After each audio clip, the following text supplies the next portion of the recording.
दोस्तों कहते हैं कि जिस दुनिया में ताकत नहीं होती उस दुनिया में इंसाफ भी अक्सर कमजोर पड़ जाता है। आज की वैश्विक राजनीति में अगर इस कहावत का सबसे सटीक उदाहरण किसी एक देश पर फिट बैठता है तो वह देश है अमेरिका।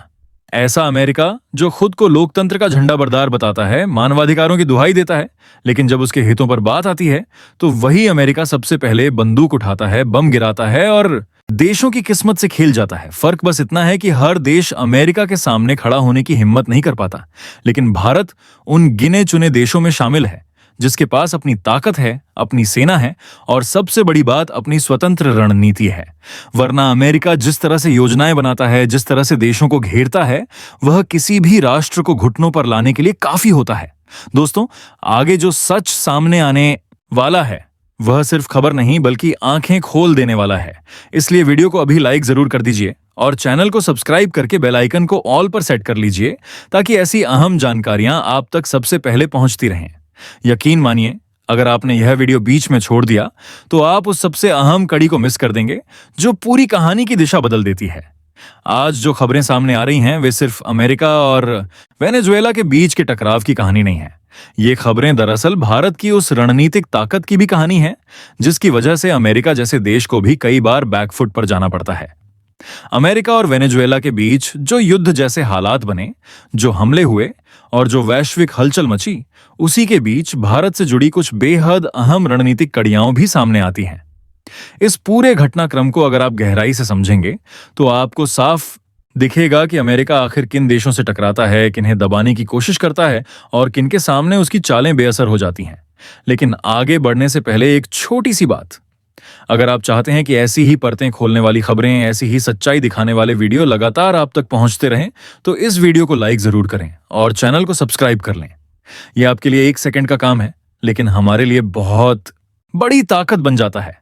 अब बात करते हैं उस देश की जिसे अमेरिका सालों से निशाने पर रखे हुए है, वेनेजुएला। अमेरिका और वेनेजुएला के रिश्तों को समझने के लिए किसी भारी भरकम शब्दावली या जटिल कूटनीति की जरूरत नहीं है। इस पूरे टकराव को अगर एक शब्द में समेटा जाए तो वह शब्द है तेल। वेनेजुएला के पास दुनिया का सबसे बड़ा प्रमाणित तेल भंडार है, यहां तक कि सऊदी अरब से भी ज्यादा। यही एक सच्चाई है जो अमेरिका को दशकों से परेशान करती रही है, क्योंकि तेल सिर्फ ईंधन नहीं होता, तेल ताकत होता है और ताकत का मतलब होता है वैश्विक नियंत्रण। अमेरिका की नजर हमेशा से वेनेजुएला के तेल पर रही है। अमेरिका चाहता था कि यह तेल अमेरिकी कंपनियों के हाथों में रहे, अमेरिकी डॉलर में बिके और अमेरिकी शर्तों पर दुनिया के बाजार तक पहुंचे। लेकिन साल 2007 में वेनेजुएला ने ऐसा फैसला लिया जिसने अमेरिका की नींद उड़ा दी। वेनेजुएला ने अपने तेल उद्योग का राष्ट्रीयकरण कर दिया। सीधे शब्दों में कहें तो अमेरिकी कंपनियों को बाहर का रास्ता दिखा दिया गया। संदेश बिल्कुल साफ था, जो तेल वेनेजुएला की जमीन के नीचे है उस पर पहला हक वेनेजुएला के लोगों का होगा, किसी विदेशी ताकत का नहीं। यहीं से अमेरिका ने वेनेजुएला को कमजोर करने की ठान ली। अगर आप अमेरिका का इतिहास पलटकर देखें तो एक पैटर्न बहुत साफ दिखाई देता है। अमेरिका ने अपने आसपास या अपने प्रभाव क्षेत्र में कभी किसी देश को पूरी तरह आत्मनिर्भर और ताकतवर नहीं बनने दिया। कहीं सीधा सैन्य हमला हुआ, कहीं तख्ता पलट कराया गया, कहीं गृह युद्ध भड़काया गया और कहीं आर्थिक प्रतिबंधों से देश की कमर तोड़ी गई। क्यूबा हो, चिल्ली हो, निकारागुआ हो या पनामा, हर जगह तरीका अलग था, लेकिन मकसद एक ही था, नियंत्रण। लेकिन वेनेजुएला का मामला थोड़ा अलग था। यहां सिर्फ राजनीति नहीं थी, यहां दांव पर लगी थी पूरी वैश्विक ऊर्जा व्यवस्था। अब जरा सोचिए, अमेरिका के बिल्कुल पड़ोस में एक ऐसा देश हो जिसके पास दुनिया का सबसे बड़ा तेल भंडार हो और वह देश अपने तेल का व्यापार पूरी तरह स्वतंत्र रूप से करने लगे। ऐसा देश अमेरिका के लिए सीधा खतरा बन जाता है। अगर वेनेजुएला पूरी तरह सफल हो जाता तो वह एक सुपर एनर्जी पावर बन सकता था और अमेरिका ऐसा कभी होने नहीं दे सकता था। अमेरिका की चिंता तब और बढ़ गई जब वेनेजुएला ने अमेरिकी कंपनियों को बाहर निकालने के बाद अपने लिए नए साझेदार ढूंढ लिए। रूस और चीन ने इस मौके को तुरंत पहचान लिया। वेनेजुएला ने अपने तेल का बड़ा हिस्सा रूस और चीन के जरिए बेचना शुरू कर दिया। इसका मतलब साफ था कि अमेरिका के ठीक बगल में अब रूस और चीन समर्थित एक ताकतवर तेल राष्ट्र खड़ा हो रहा था। यह सिर्फ आर्थिक चुनौती नहीं थी, बल्कि अमेरिका के लिए सीधी रणनीतिक चुनौती थी। इसके बाद अमेरिका ने वही किया जो वह दशकों से करता आया है। पहले आर्थिक प्रतिबंध लगाए गए। वेनेजुएला के बैंकिंग सिस्टम को अंतर्राष्ट्रीय सिस्टम से काट दिया गया। तेल निर्यात पर रोक लगाई गई। डॉलर में लेन देन लगभग असंभव बना दिया गया। नतीजा यह हुआ कि वेनेजुएला की अर्थव्यवस्था पर जबरदस्त दबाव पड़ा। आम जनता तक इसका असर पहुंचा। महंगाई बढ़ी, सामान की कमी हुई और हालात धीरे धीरे बिगड़ने लगे। जब आर्थिक दबाव से भी बात नहीं बनी, तो अगला कदम था आरोपों की बौछार। कभी ड्रग्स तस्करी के आरोप लगाए गए, कभी मानवाधिकार उल्लंघन की बात उठाई गई और कभी लोकतंत्र बचाने के नाम पर बयानबाजी शुरू कर दी गई। लेकिन सच्चाई यही थी कि इन सब के पीछे असली वजह सिर्फ तेल था। लोकतंत्र और मानवाधिकार सिर्फ बहाने थे, असली लड़ाई संसाधनों की थी। इसके बाद आया अस्थिरता का चरण। वेनेजुएला के अंदर विरोध प्रदर्शन भड़काने की कोशिशें शुरू हुईं। सरकार विरोधी नेताओं को अंतर्राष्ट्रीय समर्थन मिलने लगा। तख्तापलट की कोशिशें हुईं, यहां तक कि खुले तौर पर एक समानांतर सरकार को मान्यता देने की बातें भी सामने आईं। ये वही पुराना अमेरिकी मॉडल है, जहां सीधा हमला संभव नहीं होता, वहां अंदर से देश को तोड़ने की कोशिश की जाती है। अब अगर आप यही पैटर्न दुनिया के दूसरे हिस्सों में देखें तो तस्वीर और साफ हो जाती है। जहां बांग्लादेश में बड़े पैमाने पर प्रदर्शन हुए, वहां अमेरिका की तरफ से कोई गंभीर चिंता नहीं दिखाई दी, क्योंकि रिपोर्ट्स में यह बात सामने आई कि पर्दे के पीछे सत्ता परिवर्तन को लेकर अमेरिकी समर्थन मौजूद था। ईरान में जब भी प्रदर्शन होते हैं तो अमेरिका खुले तौर पर खुशी जताता है, क्योंकि इससे ईरान कमजोर होता है और उसका सीधा फायदा सीधे अमेरिका को मिलता है। अब सवाल उठता है, भारत का क्या? भारत भी तो इस समय आर्थिक और रणनीतिक रूप से तेजी से मजबूत हो रहा है। क्या भारत के साथ ऐसा खेल खेलने की कोशिश नहीं की गई? जवाब है, बिल्कुल की गई। मीडिया रिपोर्ट्स के मुताबिक भारत में भी अलग अलग मौकों पर माहौल को भड़काने की कोशिशें हुई। लोकसभा चुनाव से पहले और बाद में बयानबाजी तेज हुई। भारत पाकिस्तान तनाव के दौरान ऐसे संकेत दिए गए जिससे भारत के अंदर अस्थिरता पैदा हो सके। अमेरिका चाहता था कि भारत एक नियंत्रित साझेदार बने, यानी भारत मजबूत रहे, लेकिन इतना नहीं कि अमेरिकी नीतियों के सामने खड़ा हो सके। लेकिन यहीं पर कहानी बदल जाती है। भारत वेनेजुएला या ईरान जैसा देश नहीं है। भारत के पास मजबूत राजनीतिक नेतृत्व है, अनुभवी और सक्षम सेना है, मजबूत खुफिया एजेंसियां हैं और सबसे अहम बात यह कि भारत के पास रणनीतिक धैर्य है। भारत तुरंत प्रतिक्रिया देने के बजाय सही समय का इंतजार करता है। यही वजह है कि अमेरिका की कई कोशिशें भारत की जमीन पर असर नहीं दिखा पाईं।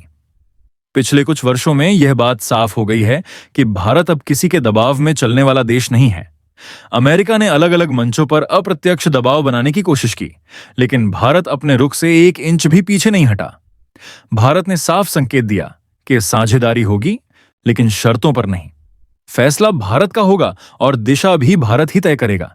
अब जरा अमेरिका की उस रणनीति को समझिए जो वह दशकों से अपनाता आ रहा है। अमेरिका की नीति बहुत साफ है। जहां सीधा सैन्य हमला संभव होता है, वहां बम गिराए जाते हैं, मिसाइलें चलती हैं और सेना उतारी जाती है। लेकिन जहां सीधा हमला करना जोखिम भरा हो या अंतर्राष्ट्रीय दबाव का डर हो, वहां दूसरा रास्ता चुना जाता है।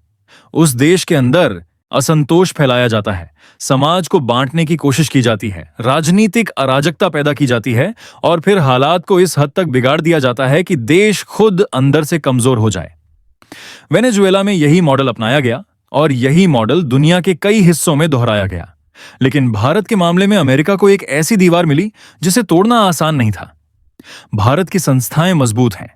भारत की लोकतांत्रिक व्यवस्था सिर्फ कागजों तक सीमित नहीं है। भारत की सेना सिर्फ हथियारों से नहीं बल्कि अनुभव और रणनीति से लैस है। भारत की खुफिया एजेंसियां हालात को भांपने में सक्षम हैं। यही वजह है कि जब भी भारत के अंदर किसी तरह का अस्थिरता फैलाने का प्रयास हुआ, उसे समय रहते पहचान लिया गया। पिछले कुछ वर्षों में कई बार ऐसे मौके आए जब भारत को उकसाने की कोशिश की गई। कभी मानवाधिकार के नाम पर सवाल उठाए गए, कभी लोकतंत्र पर लेक्चर दिए गए और कभी आंतरिक मामलों में दखल देने की कोशिश की गई। लेकिन भारत ने हर बार संयम दिखाया। भारत ने शोर नहीं मचाया, लेकिन अपने फैसले चुपचाप और मजबूती से लिए। यही रणनीतिक धैर्य भारत को बाकी देशों से अलग बनाता है। अब अगर वेनेजुएला पर हुए हालिया हमलों को देखें तो एक बात और साफ हो जाती है। अमेरिका उन देशों से सबसे ज्यादा डरता है जो उसकी शर्तों पर चलने से इनकार कर देते हो। वेनेजुएला ने तेल पर अपना हक मांगा, डॉलर की पकड़ को चुनौती दी और अपनी स्वतंत्र विदेश नीति अपनाई। नतीजा यह हुआ कि उस देश को पहले आर्थिक रूप से तोड़ा गया, फिर राजनीतिक रूप से अस्थिर किया गया और अंत में सैन्य कार्रवाई तक बात पहुंच गई। लेकिन भारत ने इन सब घटनाओं से सबक लिया है। भारत जानता है कि ताकत सिर्फ हथियारों से नहीं आती। ताकत आती है आत्मनिर्भरता से, आर्थिक मजबूती से और वैश्विक संतुलन साधने की कला से। यही वजह है कि भारत एक तरफ अपने रक्षा ढांचे को मजबूत कर रहा है तो दूसरी तरफ अपनी अर्थव्यवस्था को भी तेजी से आगे बढ़ा रहा है। भारत ने यह समझ लिया है कि अगर देश आर्थिक रूप से कमजोर होगा तो उसे कभी भी निशाना बनाया जा सकता है। अमेरिका भी यह बात अच्छी तरह समझ चुका है कि भारत को वेनेजुएला या ईरान की तरह ट्रीट नहीं किया जा सकता। भारत न तो धमकियों से डरता है और न ही दबाव में फैसले बदलता है। भारत बातचीत करता है, साझेदारी निभाता है, लेकिन अपनी शर्तों पर। यही कारण है कि आज वैश्विक मंचों पर भारत की बात सुनी जाती है। भारत को नजरअंदाज करना अब किसी भी बड़ी ताकत के लिए आसान नहीं रहा। वेनेजुएला पर हमला सिर्फ एक देश पर हमला नहीं है, यह उन सभी देशों के लिए एक संदेश है जो अमेरिकी नीतियों से अलग रास्ता चुनने की हिम्मत करते हैं। यह दिखाने की कोशिश है कि अगर कोई देश नियंत्रण से बाहर गया तो उसके साथ क्या हो सकता है। लेकिन फर्क सिर्फ इतना है कि भारत अब उस सूची में शामिल नहीं है जिसे डराकर या दबाकर मोड़ा जा सके। अगर भारत कमजोर होता तो आज हालात बिल्कुल अलग होते। तब भारत भी कभी मानवाधिकार के नाम पर घेरा जाता, कभी लोकतंत्र के नाम पर बदनाम किया जाता और कभी किसी क्षेत्रीय संघर्ष के बहाने अंतर्राष्ट्रीय दबाव में लाया जाता।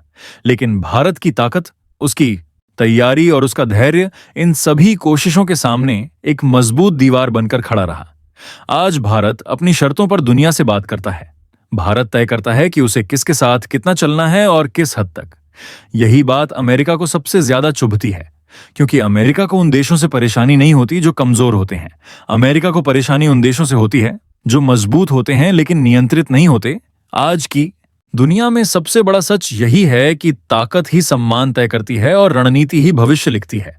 वेनेजुएला के साथ जो हुआ वह सिर्फ एक देश की कहानी नहीं है, बल्कि वह पूरी दुनिया के लिए एक चेतावनी है।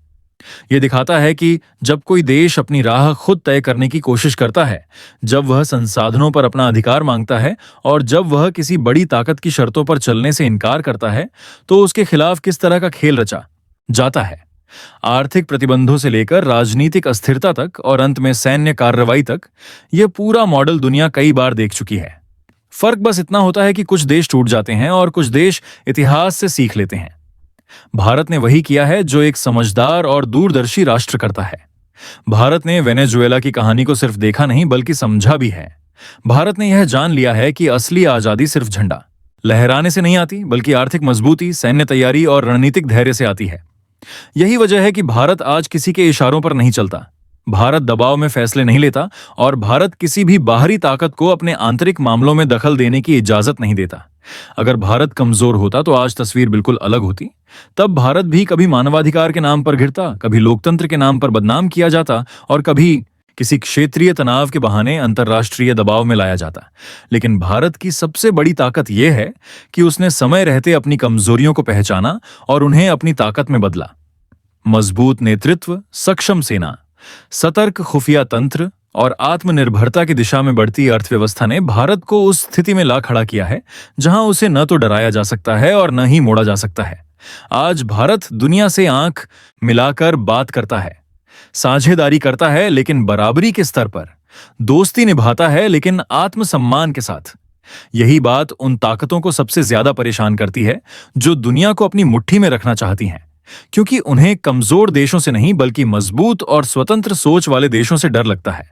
और भारत अब उसी श्रेणी में आ चुका है। वेनेजुएला की आग हमें यह सिखाती है कि जो देश आज तैयार नहीं होते वे कल प्रयोगशाला बना दिए जाते हैं। लेकिन भारत ने तय कर लिया है कि वह किसी की प्रयोगशाला नहीं बनेगा। भारत अपनी शर्तों पर चलेगा, अपने फैसले खुद करेगा और अपने भविष्य की दिशा खुद तय करेगा। यही भारत की असली जीत है, यही भारत की असली ताकत है और यही वजह है कि आने वाले समय में भारत सिर्फ एक उभरती हुई शक्ति नहीं बल्कि एक निर्णायक वैश्विक ताकत बनकर सामने आएगा।